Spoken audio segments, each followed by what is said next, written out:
We have... Please, ano, pakitanggal mo yan. Okay, si Jen. Binabati ko po ang lahat ng mga nanonood ngayon sa kanilang tahanan, sa Calamba, Laguna, sa nanay ko, sa mga kapitbahay ko, sa mga kapatid ko. Thank you, Nice, sa mag-aalaga sa baby ko.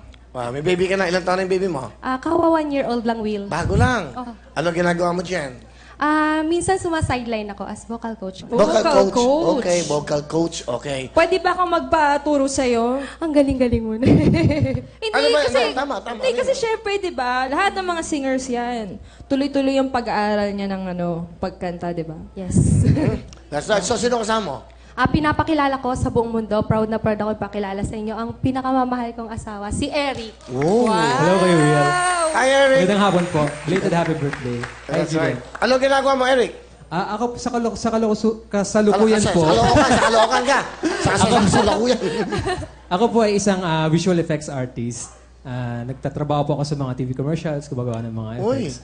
talaga, visual effects. Apo. Galing That's good, Ayan. Kapag may free time naman po, kumakanta naman po kami ni Jen sa mga events para po hindi nahihinto yung passion namin sa music talaga. Sa kayo nagkakilala? Sa singing contest po. Wow. Diba? Wow! Bali dun po sa singing contest na yun, naging first po siya, din nag-second ako. Wow. Tapos doon na na-develop kayo. Yeah. Sweet naman. Nakakatuwa Next naman. That's nice. But Eric, anong gusto mo sabihin sa mahal mong asawa? Ayan, Jenny, kagaya ng sinasabi ko sa iyo araw-araw, alam mo, mahal na mahal kita.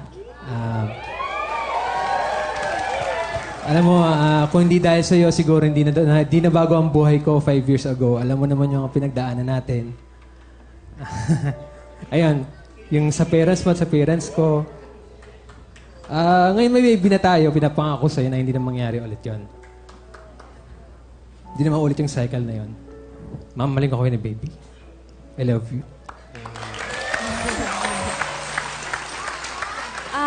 Nagpapasalamat din ako sa'yo sa pagiging isang mabuting asawa.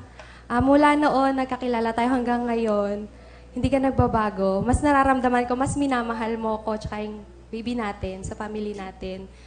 Sana ipagpatuloy mo lang yon. Salamat sa pagiging responsable, sa lahat ng sakripisyo. Andito lang ako para suportahan ka lagi. Mahal na mahal din kita. Eric, matanong ko lang, ano sabi mong hindi na mauulit yun? Ano? Hindi po, kasi ako po, lumaki po kasi ako na wala akong mother. So, tapos siya naman po sa father side niya, parang hindi naging maganda yung takbo ng family nila. May mga bad sides yung father niya na... So, ayaw mo mangyari na maging broken family? Ang galing mukhang mabait itong asawa mo. Sobra po. Ang gwapo pa. Napaka no? Simple, tapos napaka-pleasant na mukha niya. Totoo, mukhang mabait.